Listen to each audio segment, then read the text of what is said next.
ठीक है, थोड़ी बात ऐसे समझनी भी चाहिए आपको। ये राजा है और राजा के सामने बहुत सारे लोग उसके लिए काम करते हैं।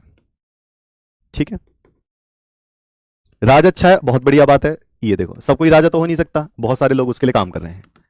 ठीक है, ठीक। राजा कैसा? अच्छा है।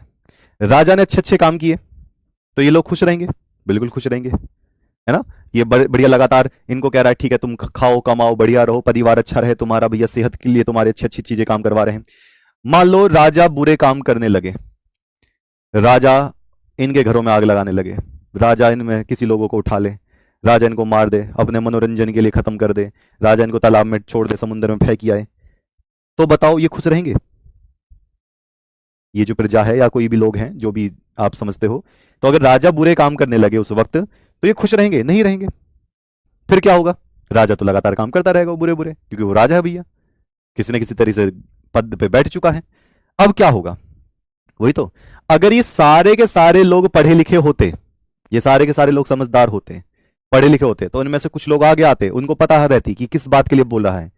तो एक इंसान ने हिम्मत करके बात करी कि जी आप ऐसे कैसे कर रहे हो, ये तो नीति के खिलाफ है, ये तो गलत बात है, ये तो इंसान के खिलाफ है। तो यहां से क्या होगा? विरोध होगा। लेकिन सारे के सारे अगर पढ़े लिखे होते, एक बंदा गया, हो सकता है कि उसको उठाकर कहीं फेंक दिया, लेकिन सारे के सारे अगर पढ़े लिखे होते तो सब जाते। कितनी पावर होती, दिमाग की पावर, हर एक तरीके चीज की पावर, विरोध करने लायक नहीं था। तो क्या होता? बुरे काम छोड़ने पड़ते या पद छोड़ना पड़ता, भागना पड़ता इसको। इसी वजह से ही जब कोई बुरे काम करना शुरू करता है और वो ऊंचे पद पर होता है तो सबसे पहले बताओ क्या खत्म करता है? सोच के बताओ, दिमाग लगाकर, आप सब पढ़े लिखे बच्चे हो। कोई अगर बुरे काम करने लग जाए और वो पावर में है, शासन में है, किसी भी तरीके से राजा में है, तो सबसे पहले वो खत्म क्या करेगा? एजुकेशन। सबसे पहले वो खत्म करेगा शिक्षा। उस पर उसका ध्यान जबरदस्ती ही नहीं होगा, वो देगा ही नहीं। स्कूल बंद हो रहे हैं, कोई मतलब नहीं। टीचर की वैकेंसी नहीं निकल रही, कोई मतलब नहीं। किसी भी तरीके से कोई पढ़ाई के लिए कोई बजट तगड़ा सा पास हो रहा हो, कोई मतलब नहीं। गांव के स्कूल की छत गिर गई, कोई मतलब नहीं। छोटे छोटे बच्चे 10-10 15-15 किलोमीटर जा रहे हैं, कोई मतलब नहीं।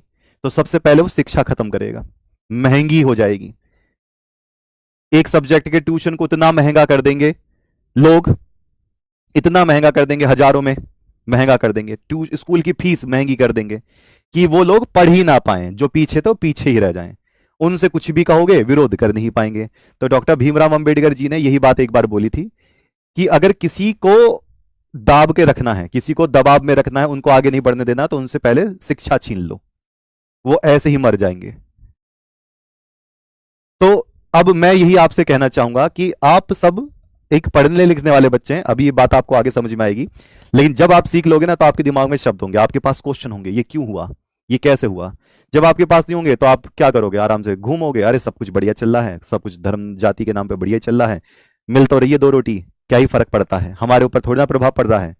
ठीक है, उस लड़की को उठा के ले गए, हमारे घर से थोड़ी ना उठा के ले गए, आपके अंदर है ना, वो क्वेश्चन नहीं होगा। तो इसी वजह से कहते हैं कर लो। और यही बात मैं बोलता हूं कि शिक्षा हमेशा सस्ती होनी चाहिए।